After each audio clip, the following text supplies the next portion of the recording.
Torontonians, a lot of us like to think we're number one, and it turns out we actually may be. According to an online travel site called Next Vacay, Toronto is the number one most confusing city to navigate. Now, this list has other big hitters, right?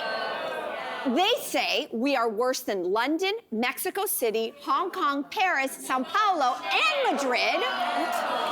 Okay, Gemini, I think the audience, I think we might be biased. However, are we that difficult to navigate as a city? We're number one. Yes!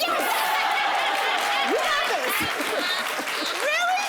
No, you know what? I was really surprised by that. There are places that I've been where there's absolutely no signs. You just kind of go around in circles and jump in. I don't understand that, or the one-way streets. Yeah.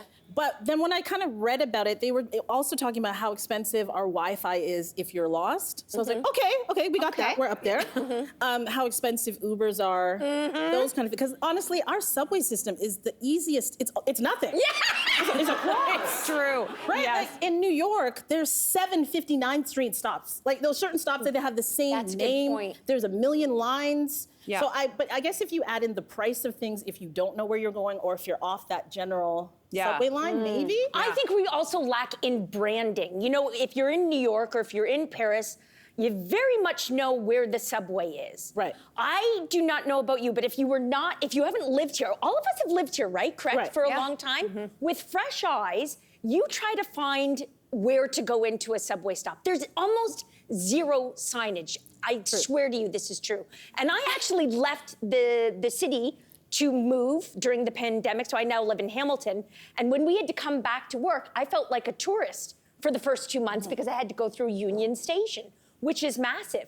It took me 2 months to learn how to get outside. Okay, maybe not to get outside, but it took me 2 months to be like, which way's the subway? Was it still under construction? No, it was brand spanking new. Okay. Okay. Which way's the subway? Which way's York Street? Which way's Bay Street? Never mind the path that you took me on. I love the path. I love getting lost in the path. It's very exciting. Yeah, but does a tourist want to get lost when they have a dinner reservation and a play to go to? I think it's a very difficult city to navigate because of the lack of signage. I really do. I think there's lots of reasons to crap on Toronto, and I don't think that organizational, I don't think that the Urban city planning? urban planning is the worst part of it. Yeah. I just got back from a trip for 5 days to St. John's, Newfoundland, and it is one of the nicest kind, it was a notable difference for the energy out on the street of niceness compared to Toronto. I'm not saying there aren't nice people in Toronto. I think we just gather. Hold on, before you say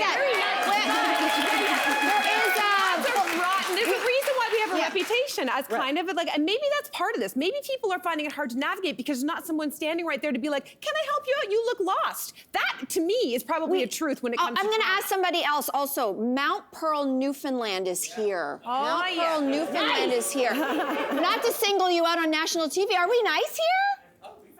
Yeah, see? We took someone. Didn't want to put you on the spot. Right answer. But we have people from the West Coast here as well. Like, I'm very curious to know if, because, like, again, we live here. Of course, it's easy for us to navigate this city. Right. But I think with fresh eyes, it would be very, very intimidating. I tried to get 4 kilometers to my old neighborhood the other day. That should be a 20-minute streetcar ride. It took me more than an hour because the 2 main lines, King and Queen, were diverted. There's construction on 2 of our main Have you been streets. to Cairo? Have you been to Cairo, Egypt? Yes, I have. I mean, that to me is like There's no comparison. There's I was going to say yes, that you're because correct, you're correct. I was going to say that we all know that for the most part, North America was designed with this linear grid, right? North, south, east, west streets. Anyone been to Paris? The whole darn thing is a maze. At least they have signs they can see. But we don't speak most people don't speak the language there. Like now, of course, if you don't speak English, it's going to be difficult if you're going to come to Toronto. But I would argue that if you go to Paris, which is like, I don't know, how many hundreds of years old is that city? I would argue that trying to find anything in Paris that's got little nooks and alleys. I remember once I opened up this online map and it was like, you make a left at this alley, then another alley, and then a window and a door, and then climb 6 stairs. I'm like, where am I? And that's Europe. That's If you're in the Caribbean, and I see my Jamaica colors out, if you're in the Caribbean, when you ask for directions, it's go up there, and then you'll see a man, he's kind of big, and there's there's 2 goats on the side. You're gonna see a woman with a really bad weave. turn left by her, don't say nothing to her, go straight.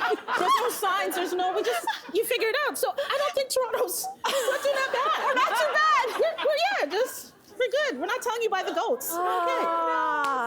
Gemini, you win. That is correct. Hey there, and thanks for sticking around. Wasn't that just fantastic?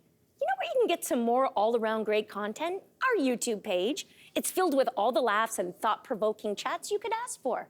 So do yourself a favor, like and subscribe now.